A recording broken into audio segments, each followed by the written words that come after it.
అవిఘ్నమును నివారించుచు పంచాంగ పాఠక జనులందరికీ కూడా వాక్శుద్ధిని, శాస్త్ర రక్షణ స్వభావమును, జీవన గమన భోగ భాగ్యాలను, సంసార పరిరక్షక పత్నీపుత్రాది వృద్ధి కార్యములను ఎప్పుడు ఇచ్చి కాపాడాలని మనసా వాచా కర్మణ కోరుకుంటున్నాను.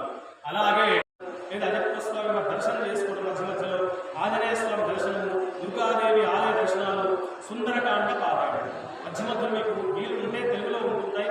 సుందరకాండ పారాయణ, సప్తశ్లోకి దుర్గా స్తోత్రము, దత్తాత్రేయ వజ్రకవచ పారాయణం చేస్తే విశేషంగా బాగుంటుంది అని మనకి ఈ సంవత్సరంలో ఈ 12 రాసుల వారికి ఆదాయము, వ్యయము, రాజపూజ్యము, అవమానము తెలుసుకున్నాను.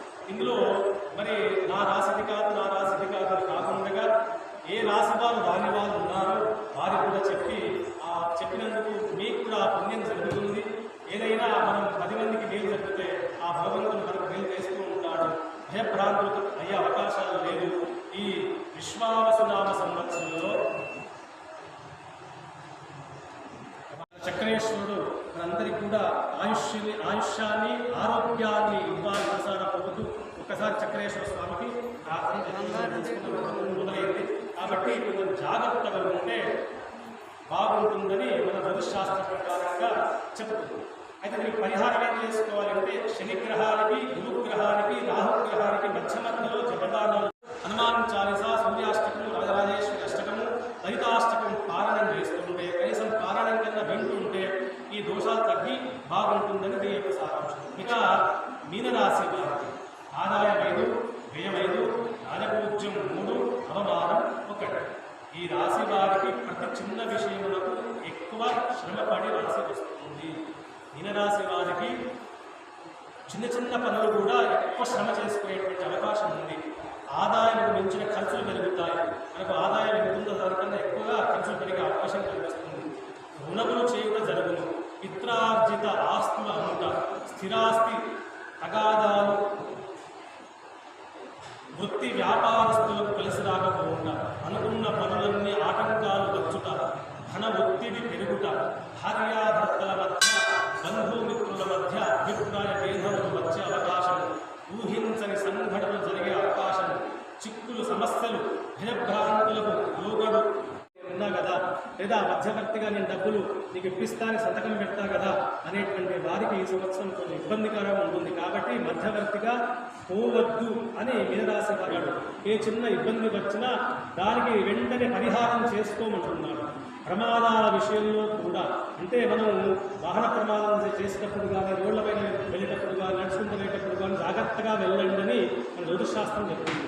విద్యార్థులకు చదివినా అర్థం కాకపోవుట, 2వ ఛాన్స్లో అనుకున్న మార్పులు వచ్చును.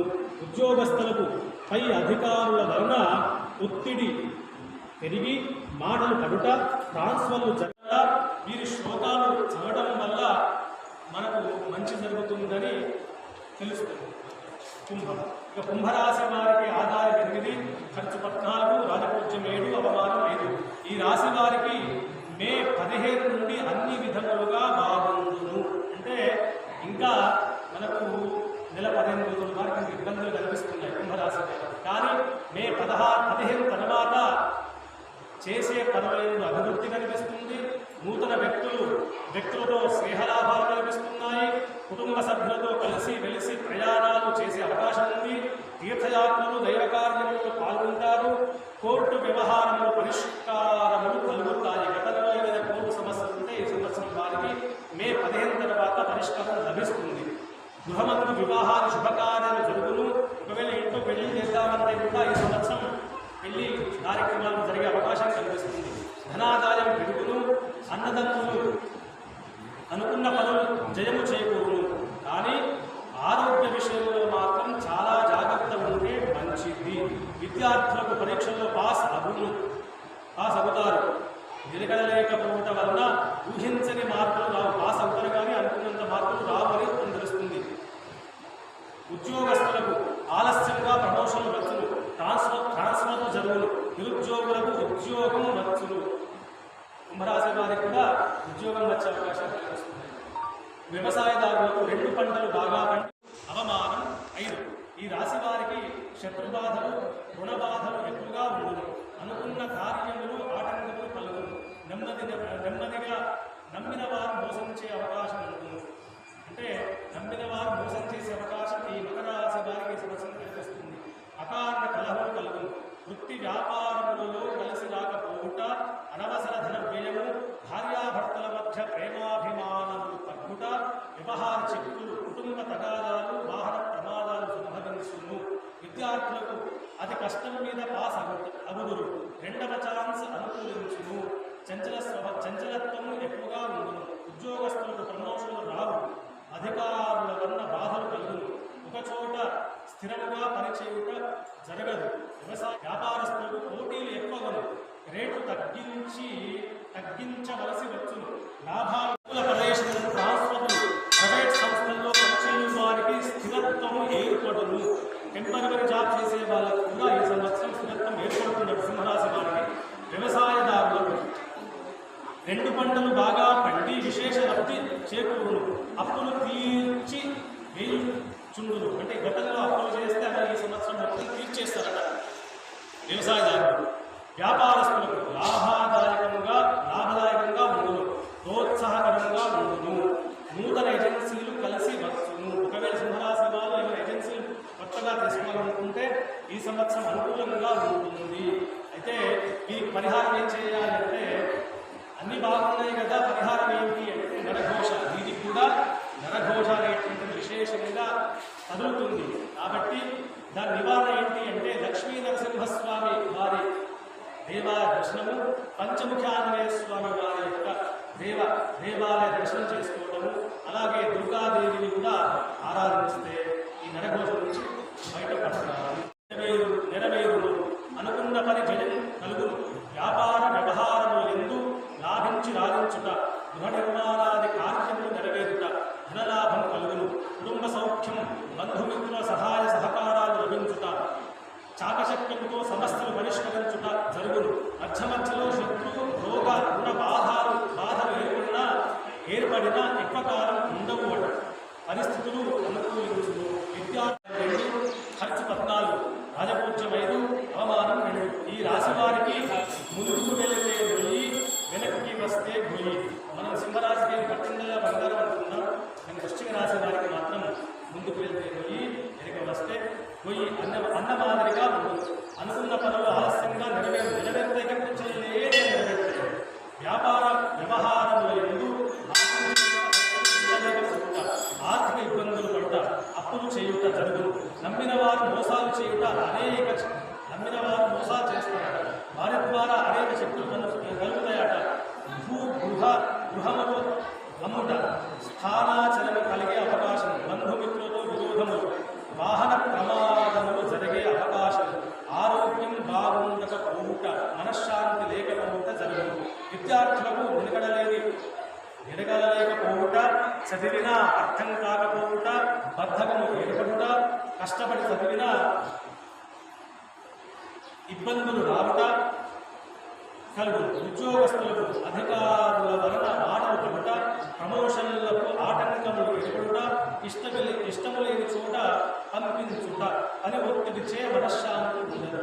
వ్యవసాయదారులకు పెట్టుబడులు ఎక్కువ శాతం పెట్టుబడులు పెడతారంటే సంవత్సరం. రుణబాధల పెరుగులు, రెండవ పంట కొంత కలిసి వచ్చి లాభించును.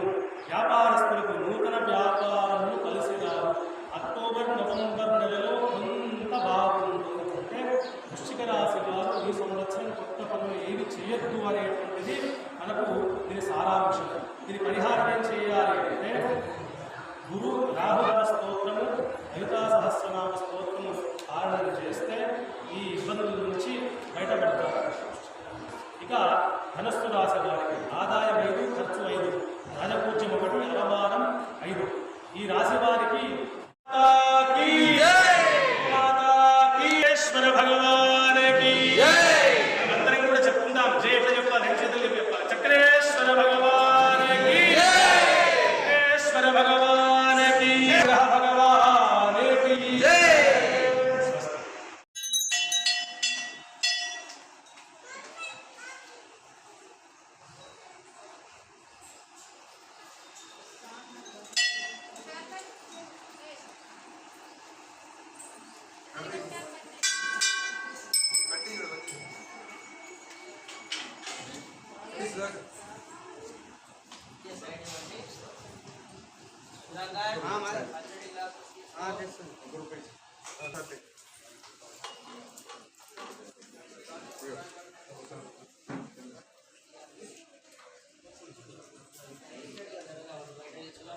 తీసుకో ప్రసాదం కూడా తీసుకో.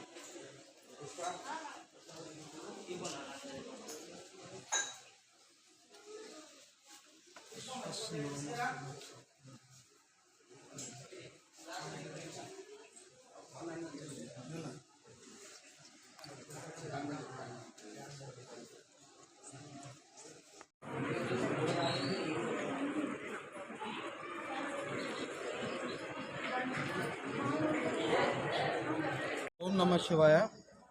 బోధన్ పట్టణ ప్రజలకు పరిసర ప్రాంత ప్రజలకు విశ్వసనామ ఉగాది సంవత్సర శుభాకాంక్షలు శివాలయం కమిటీ ద్వారా మీ అందరికీ మేము తెలపడం జరుగుతుంది. దీంట్లో భాగంగా ఈరోజు వేద పండితులైన మన శివాలయము వేద పండితులైన మన శివాలయము సంతోష్ శర్మ మరియు గణేష్ మహారాజుల ఆధ్వర్యంలో బోధన్ పట్టణ ప్రముఖులు, రైతులు, వ్యాపారస్తుల సమక్షంలో ఈ ఉగాది పంచాంగ శ్రవణ పఠనం చెప్పడం జరిగింది. దాంట్లో భాగంగా ఈ విశ్వసనామ సంవత్సరంలో రైతులు, వ్యాపారస్తులు మరియు ఇతర ప్రజలు కూడా బాగుంటారని చెప్పేసి తెలపడం జరిగింది. కొన్ని అనివార్య కారణాలు వచ్చినా వాటిని మనం తట్టుకుంటామని చెప్పేసి చెప్పడం జరిగింది. ఈ రాష్ట్ర కేంద్ర ప్రభుత్వాలు ఏవైతే ఉన్నాయో ఒక మంచి చేద్దామని ఒక ఆలోచనతో ముందు నడుస్తుంటాయి. వాళ్ళకు కూడా కొన్ని ఇబ్బందులు ఉన్నా కానీ అది అధిగమించి నడుస్తారని చెప్పేసి ఈరోజు వేద పండితులు ఈ పంచాంగ పఠనం చేసిండ్రు. రైతులు ఈసారి మాత్రము మంచి పుష్కలంగా ధాన్యం పండుతుందని చెప్పేసి కూడా చెప్పారు. రైతులు కూడా ఆరోగ్యరీత్యా మరియు వ్యాపారస్తులు కూడా హాయిగా ఉంటారని చెప్పడం జరిగింది.